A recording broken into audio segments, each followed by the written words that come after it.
Today, we welcome to the program Brian Stelter, Vanity Fair special correspondent, also author of the book Network of Lies, the Epic Saga of Fox News, Donald Trump, and the Battle for American Democracy.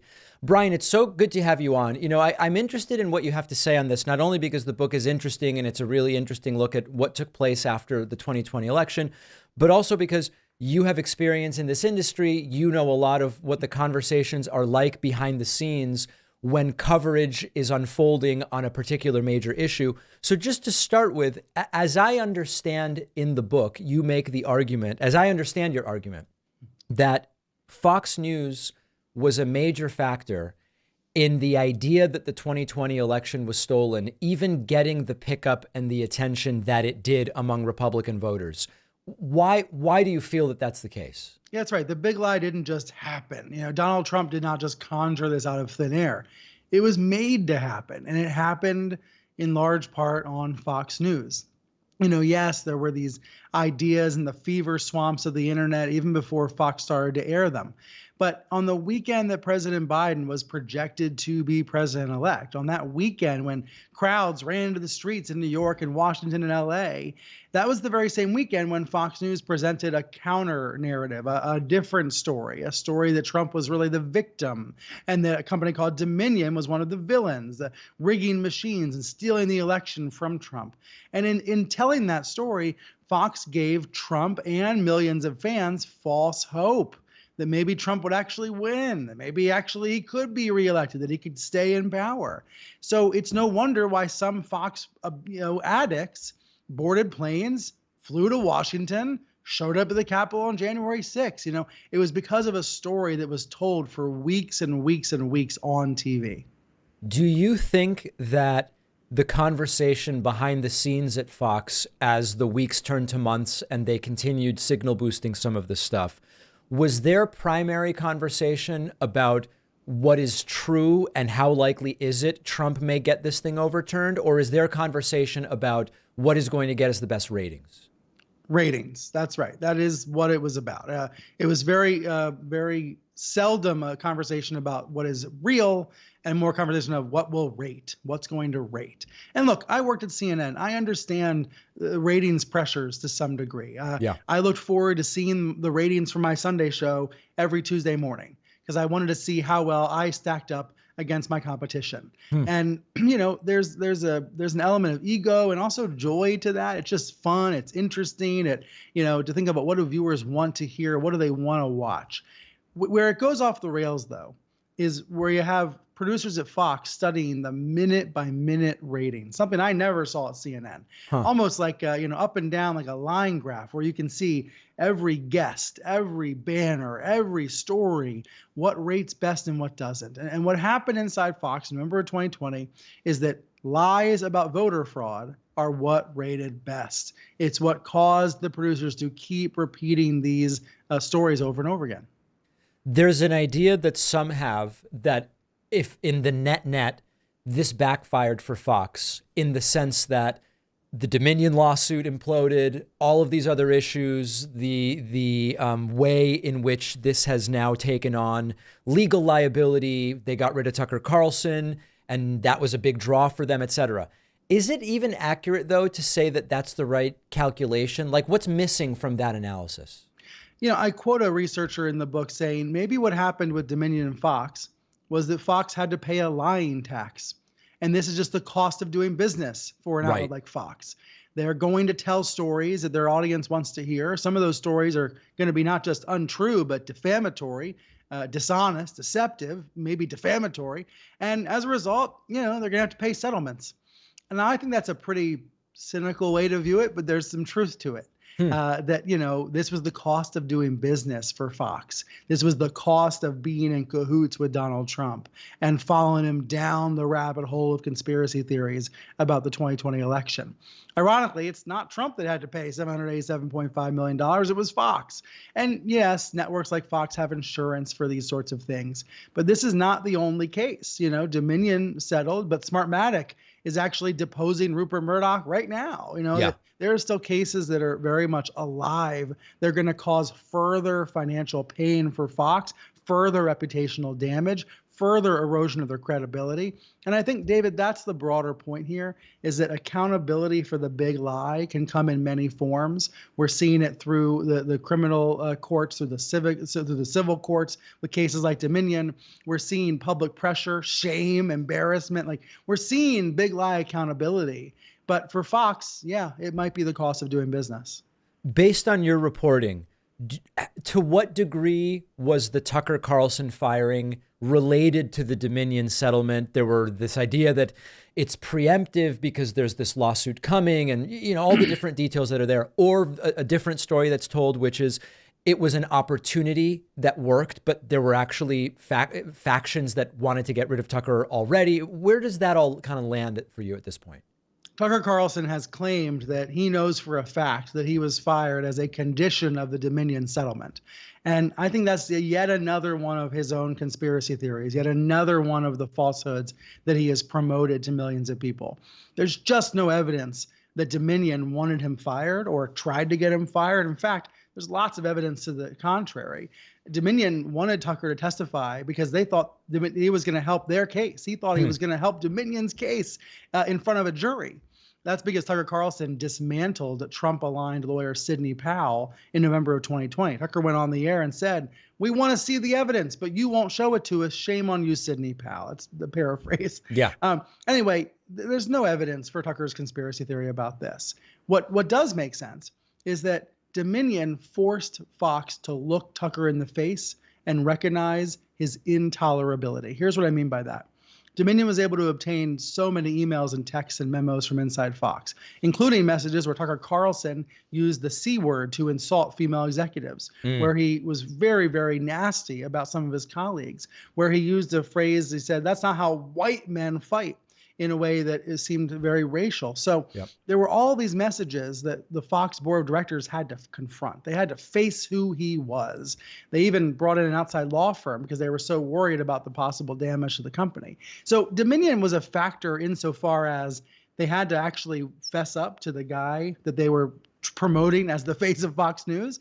But that wasn't Dominion's fault. That was Fox's fault. They promoted him. They nurtured him. They coddled him for years. They looked the other way. They put up with all of his conspiracy theories. They promoted him as he was going out further and further onto a limb with his craziness and his apocalyptic visions of America in decline. Like, that was all Rupert Murdoch and Lachlan Murdoch's doing.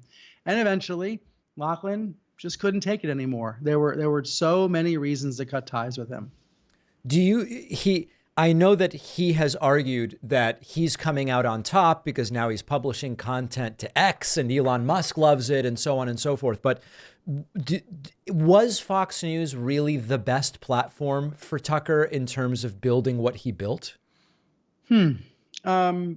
I think the answer is yes. I think the answer is yes, because Fox is still the beating heart of the GOP, speaking mostly to an older white Christian conservative audience that is still addicted to cable, that is still tethered to the cable cord, that is not, streaming in the way that a lot of your viewers and my listeners are. So I think it's a different dynamic. Yes, he can say that he's going out and building something new and posting videos to X, but he doesn't have the same influence that he had before. He doesn't have the same gravitational pull. And that's because the Fox platform is still really powerful, not among all Americans, definitely not among younger Americans, but still among that GOP base. The 70-year-old, guy that's definitely going to vote in every primary. That's the Fox core constituency. And that was, for a while, Tucker's fan base. He was able to share that audience with Trump and Fox. But because Tucker was canceled, his show was canceled in April, I think he's lost a connection to a lot of those viewers. And we'll see if he's able to rebuild it now or not. Let's talk a little bit about what's been going on at CNN. I know it may be difficult or impossible for you to be totally objective about it, since you were kind of caught up in the so-called revamp. And listen, I had a Spanish language show I was doing, which ended. I was never really even told why. I had my suspicions. Okay, things happen in this business. People are in, people are out, whatever. What's your assessment of the so-called revamp that CNN launched, which didn't even really get completed before there was already another change to the revamp? How do you assess what's happening on CNN? I think right now CNN is excelling because they're in the middle of covering a couple huge stories. One, of course, being the war between Israel and Hamas, and that's CNN at its best. Covering those sorts of conflicts and events. Covering the 2024 election is another one. And right now, I don't see, I don't see CNN pulling punches or going easy on any of the candidates. I see some pretty, fearless, truth-telling journalism. But what you're talking about, that so-called revamp, that phase where you saw a new president of CNN come in and say that, covering Trump wasn't that difficult. He should be on the air. There should be a town hall. Yep. I know there's a lot of, complex feelings about that. Here's the way I view it, which might be a little bit different. I think, CNN in the Trump era, CNN in the Trump presidency, we were at a certain volume. The volume was very high for very good reason. This was an unprecedented and sometimes dangerous situation with a commander-in-chief who was telling the public that the press was the enemy, that places like CNN hate you, that they should be destroyed, and really awful language from the president of the United States. And at the same time, we were trying to tell the truth as loudly as we could. The volume was very high. So I think what was happening post-Trump is the volume was coming down. And I think that's true. Before Chris Licht arrived as the head of CNN, the volume was coming down. And Licht wanted to keep bringing the volume down, which was something that a lot of the anchors, I won't speak for others, yours truly as an anchor at the time, I agreed with that vision, with that idea. Let's not always be at 11 when it doesn't have to always be at 11. So anyway, I would just suggest it was more of a gradual change. Maybe he made noise about it. Maybe he made it, more prominent. I don't really know. But, here's the issue with the volume thing. Yep. We are facing, once again, an incredibly difficult situation where the leading candidate for the Republican nomination is an election denier. He has anti-democratic impulses. He has a vision for a second term that is unlike anything this country's seen. And so it's time to raise the volume. You know what I'm saying? Like the volume is going to naturally get louder. There's going to be assertive, aggressive coverage. There has to be in order to speak truth to power. So I think that's what we're going to see. I think that's what we are seeing. I think the new boss at CNN, Mark Thompson, has urged the staff, don't get caught up in these debates about how to reach all viewers or how to be impartial. Just go report the news fearlessly. So on that note, we know a lot of the stories that the political right tells about why CNN and MSNBC are bad.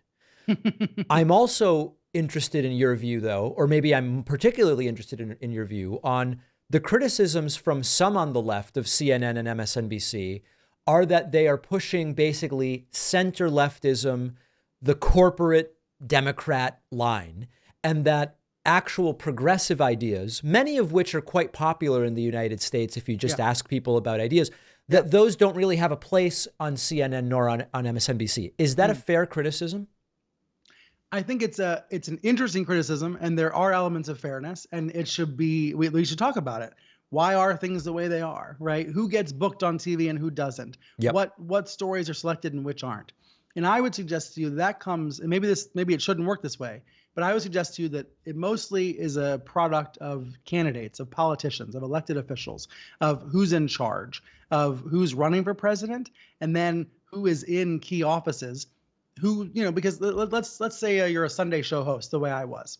If you're a Sunday show host, you want to book people who have power, who have influence. You want to book the heads of committees. You want to book elected officials or people seeking higher office. You want to book. And Brian, when you say you want to, this is you personally, or this is what your bosses expect, or I mean personally. Personally, but I think this is true for other anchors as well. Okay. So when you have a Bernie Sanders running for president, suddenly his ideas, his views, the views of his voters are more prominent. They are better represented in the cable news discourse just by virtue of him running for office, right? And I think we see that these days with Alexandria Ocasio-Cortez and Ilhan Omar and others. They have widened the aperture for the discussions that happen, at least this is the way I view it, on CNN and MSNBC, because they are there representing constituents and representing voters and bringing points of view that you're not going to hear from older lawmakers who have been around for decades who are going to say the same old things.